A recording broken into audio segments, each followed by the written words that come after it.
At ngayon po mahabigan ni Abay sasampa ng panibagong kaso na naman ha? Ang Carly Diskaya. Attorney Cornelio Samaniego III Noble Sir, magandang umaga po sa inyo at Kong Hei Fachoy. Magandang umaga, Sir Joyo. Mabuhay ka. Ayan. Si Carly Diskaya ba ay Chinoy din, Attorney Samaniego, sir? Ay, hindi po. Hindi ba Alam Chinoy? ko po, may lahing din taga Bicol siya. Lahing Oragon. Kasi yung mukha niya parang may Chinese feature siya na Chinito rin eh. Ayan, parang ikaw, Chinito rin. Ayan. Ayan. Anyway, ngayon na Attorney Samaniego, sir, abay sabi ng Ombudsman kahapon kakasuhan ulit ang Carly Diskaya. Pang ilang kaso na po ba ito? Ito ba ay first o pang ilan na ito? Ito po yung kauna-unahan sinasabi nila na beneficial owner siya. Ganun. Pero nagtataka ho ako sa spokesperson ng Ombudsman. Kasi ang Bakit? sinasabi niya Davao. Davao Occidental daw po. Ang na-receive ho namin Bulacan. Ganun. Baka mali ho siya sa fax. Allah, oo. Sabi ni Attorney Clavano Davao Occidental dahil although na hindi yata, ewan ko kung nakapangalan yung mga kumpanya niya, pero siya daw po ang nagbibigay ng order, mando sa mga gumagawa ng project doon. Alam mo, Kuya Deo, base yan sa nakuha nilang ebidensya nila, sa dalawang dating empleyado at board of member ng board at stockholder, nakakuha kasi sila ng dalawang witness nila at sinasabi na si Mr. Carly Diskaya ay siyang beneficial owner ng St. Timothy. Napakaliwanag naman sa GIS na ang beneficial owner doon ay si Maria Roma Diskaya Rimando at siya rin ang presidente at authorized managing officer. Paano ho magiging beneficial owner sa St. Timothy si Mr. Diskaya? Wala naman ho sa pangalan, wala naman ho siya sa general information sheet saka sa stock and transfers book. Baka sabi kasi pamangkin naman niya yan. Baka sabihin baka dami lamang itong si Roma. Alam mo, Sir Deo, kung sumampa ang kaso sa korte, ang pinag-uusapan ng dokumento, hindi chismis. So magbase ho tayo sa dokumento. Nagtataka ho kami bakit itong si Mr. Carly Diskaya ay sinasangkot na naman nila sa St. Timothy. Maliwanag naman ho sa papel ng St. Timothy na wala ang pangalan niya doon. Noong nag-incorporate sila, nandun. Pero hindi naman ho, does not necessarily follow na incorporate, na pag-incorporator ka, na rin yung presidente, authorized managing officer, or beneficial owner ng isang korporasyon. Incorporator ka lang po. Ang ganda, merong mga ganong kumpanya na kung ang corporator, hanggang incorporator lang. So ano pong gagawin niya ngayon bilang abogado ni Carly Diskaya, Attorney Samaniego, sir? Sasagot ho kami, magbibigay ho kami ng counter affidavit. Gawa nga nung merong manifestation itong si Secretary Vince Dizon na si Mr. Pacifico Carly Diskaya daw isa sa mga beneficial owner. Actually ito, tinitrace dinudugtong ho nila doon sa pag-amin naman sa maling interpretasyon nung nasa Senate Blue Ribbon hearing. Actually, nasagot na to ni Ma'am Sara, nagkalito-lito lang yung sagot niya at that time na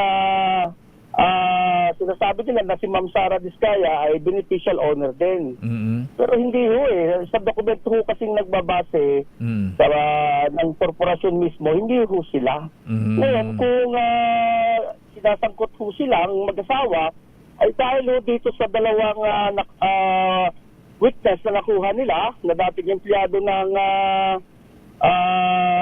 St. Timothy, si Mary Faith, Jen, saka si Beth Karugalan. So, sila ay dating direktor at stockholder ng St. Timothy. Siguro, gusto nilang umiwas sa kaso kung maimbestigahan sila. Kaya ganyan, nag-execute sila ng abogado ng affidavit ho nila. At nakakapagtaka, Kuya Deo, na itong abogado ng dalawang witness na ini-implicate si Mr. Diskaya sa St. Timothy ay abogado ng isa sa mga pinangalanan niya na congressman. Oh, so Kung meron ho kayong maalala na meron isang congressman na kinasuhan ng rape at acts of lascivious test ng dalawang pulis, hala. ito ho yung abogado niya. Wow. Congressman na kinasuhan ng rape? Opo. Wow. Sino yan? Dating congressman. Dating congressman. Research mo na lang, Sir Deo. Bagong chika yan, sige. Ito ho kasi yung abogado niya. Abogado niya, no? So nagtataka kami, bakit itong dalawang ito ay napunta sa isang napakalaking law office, no? Kung dinideny nila na hindi sila stockholder or shareholder na mababa lang ang sahod nila, bakit sila napunta sa napakalaking law office sa Makati? Wow, aba. Siyempre, koneksyon yan. So sa pagbe-verify ho naming mga abogado ng mga Diskaya family, na-verify ho namin na itong abogado, yung law office at abogada na nagre-represent sa kanila, ay abogado ng dating congressman na ngayon isang mayor, no, na kinasuhan ng rape. Wow. Okay? So, siya po yung abogada niya. Ngayon, siya naman ho nag-aabogada ngayon doon sa dalawang witness.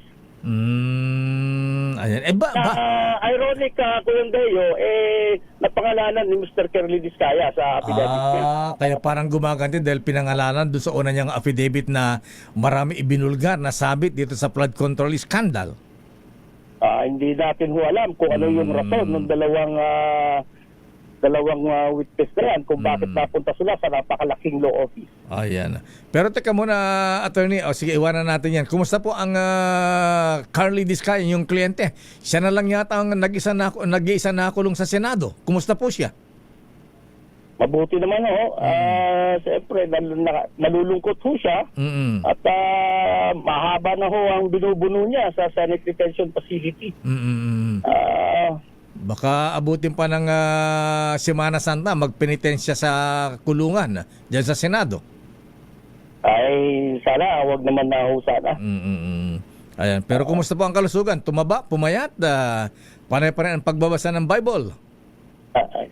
Maayos naman po kasi maayos naman ho yung mga kinakain niya. Talagang balanced diet siya kasi bihira ho ang exercise doon sa Senate Detention Facility. Dumbbells lang ho ang hawak niya.